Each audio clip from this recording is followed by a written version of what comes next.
मैंने करीब से 6 फीट से गोलियां देखी। मुझे बोलने दीजिए सर, हो सकता है कि कल दिन ना देखूं। मैं मौत से नहीं डरने वाला हूं। मैं आजाद जिंदगी गुजारना चाहता हूं। मैं घुटन के साथ जिंदा नहीं रह सकता इस दुनिया में, और अगर गोली लगती है तो मुझे कबूल है, मगर मैं घुटन की जिंदगी नहीं गुजार सकता सर।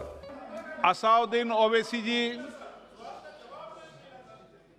स्पीकर सर, आपका बेहद शुक्रिया कि कल शाम में आपने फ़ोन करके मेरी खैरियत और मुझसे दरियाफ़्त किया कि क्या हुआ, और आपने मुझे बताया कि आपने फ़ौरन पुलिस के आला अहदेदारों से बातचीत भी की।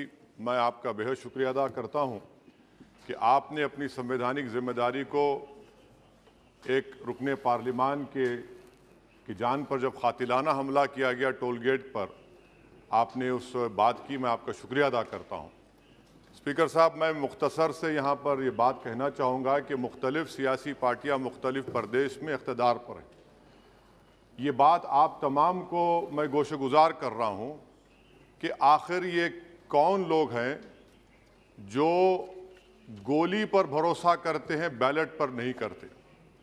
आखिर ये कौन लोग हैं जो इतना रेडिकलाइज हो चुके हैं कि इनको इस संविधान पर एतमाद नहीं रहा, उनको अंबेडकर के बनाए हुए संविधान के खिलाफ हैं, जो इतनी नफरत पैदा करते हैं। आखिर ये कौन लोग हैं? मैं इसको सियासी गुफ्तगू नहीं करूंगा, ये सबके लिए छोड़ रहा हूं, क्योंकि जहां तक मुझे मालूम कि मैं 2 मरतबा का विधायक हूं, 4 मरतबा का सांसद हूं, और अगर इस तरह से अगर राजनीति आगे बढ़ेगी कि टोल गेट पर गाड़ी रुकती है और 4 राउंड गोलियां चलाई जाती हैं, आखिर इन नौजवानों को ये कैसे रेडिकलाइज हुए? और मैं सरकार से पूछना चाहता हूं कि क्या उन्होंने ये रेडिकलाइजेशन सैयद कुतुब की किताब पढ़कर रेडिकलाइज हुए, अब्दुल्ला अज़ाम की किताब पढ़कर रेडिकलाइज हुए, या अयमन अल ज़ोहरी की किताब पढ़कर रेडिकलाइज हुए? इसीलिए मैंने सरकार से 2015 में कहा था कि इंटरनल सिक्योरिटी डिपार्टमेंट MHA में, उसमें तमाम मज़ाहिब के लोगों का एक काउंटर रेडिकल सेल बनाइए आप। और सर, ये रेडिकलाइज हो चुके हैं तो भारत की इससे राइट विंग कम्युनिज्म और टेररिज्म बढ़ेगा। मैं आपसे अपील कर रहा हूं कि जो गलती NDA 1 में की थी, आप वही करने जा रहे हैं। आपको नुकसान होगा, आपकी सरकार को नुकसान होगा, देश को तो, देश की सालिमियत को खतरा तो पैदा हो रहा है।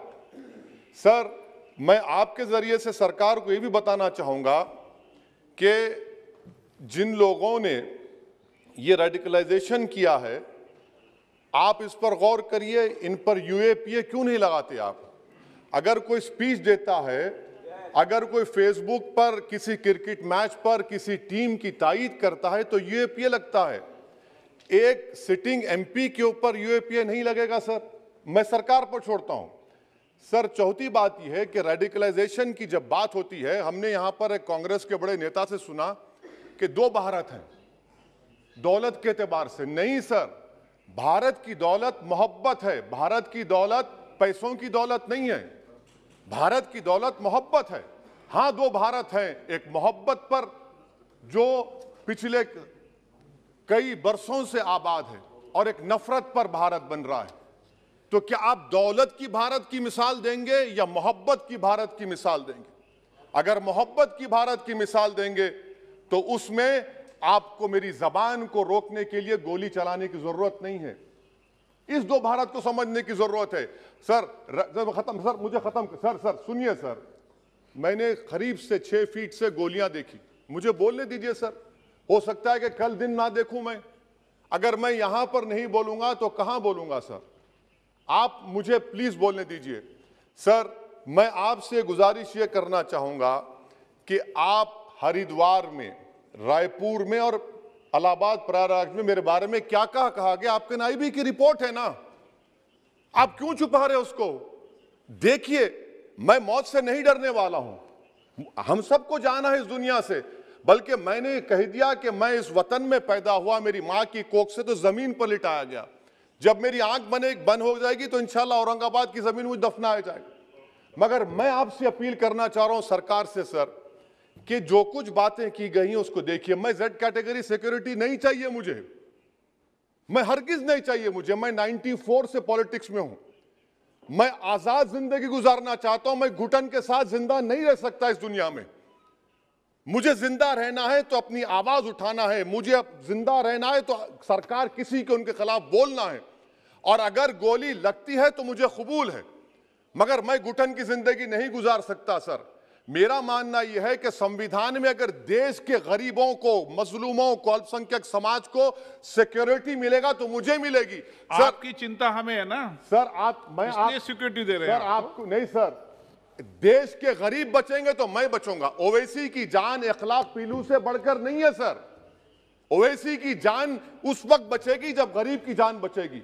इसीलिए मैं आपके जरिए सरकार से अपील करना चाहूंगा कि सर, इस नफरत को खत्म करिए, इस नफरत को खत्म करिए और इस पर आप गौर करिए। मैं नहीं लूंगा सिक्योरिटी, मैं जेड कैटेगरी नहीं चाहता हूं सिक्योरिटी। मुझे ए कैटेगरी का शहरी बनाइए आप, मुझे एक कैटेगरी का शहरी बनाइए ताकि मेरी और आपकी जिंदगी बराबर हो। जब देश के प्रधानमंत्री पर सिक्योरिटी ब्रीच हुआ, अपोजिशन की तरफ से मैंने कहा था कि गलत हुआ। सब सेकुलर पार्टी के लोगों ने कहा कि ओवैसी तुम क्यों बोले? मैंने कहा नहीं, देश का प्रधानमंत्री मेरा है, सिक्योरिटी ब्रीच हुई तो एक्शन लेना चाहिए। मगर 4 मर्तबा के एमपी पर कोई 6 फीट के फासले से 4-4 गोली चलाता है। मुझे मौत है, हम सबकी मौत है, मगर मैं इन गोली चलाने वालों से डर कर खामोश नहीं बैठने वाला हूं। और मैं दुआ करता हूं कि उत्तर प्रदेश में पुरअमन पोलिंग होगी इंशाअल्लाह। उत्तर प्रदेश की जनता गोली चलाने वालों का जवाब बैलेट से देगी, नफरत का जवाब मोहब्बत से देगी, और कमजोरों को दबाने का जवाब हिस्सेदारी से देगी। मेरी आपसे गुजारिश है सर कि मुझे जेड कैटेगरी नहीं चाहिए, मैं रिजेक्ट करता हूं। आप इंसाफ करिए सर, उस पर यूएपीए लगाइए। और इनके दिमाग कौन है? 2 लोग रेकी करते हैं, उनको मालूम कि मैं मीरठ किठौर से आ रहा हूं उस टोल गेट पर, और 6 फीट के फासले पर गोली चलाते हैं। तो आप देख लीजिए सर, आप सरकार के हवाले, अगर आप इंसाफ करना चाहे आप इंसाफ कर सकते, मगर रेडिकलाइजेशन आपको नुकसान पहुंचाएगा और इससे राइट विंग टेररिज्म बढ़ेगा। शुक्रिया सर।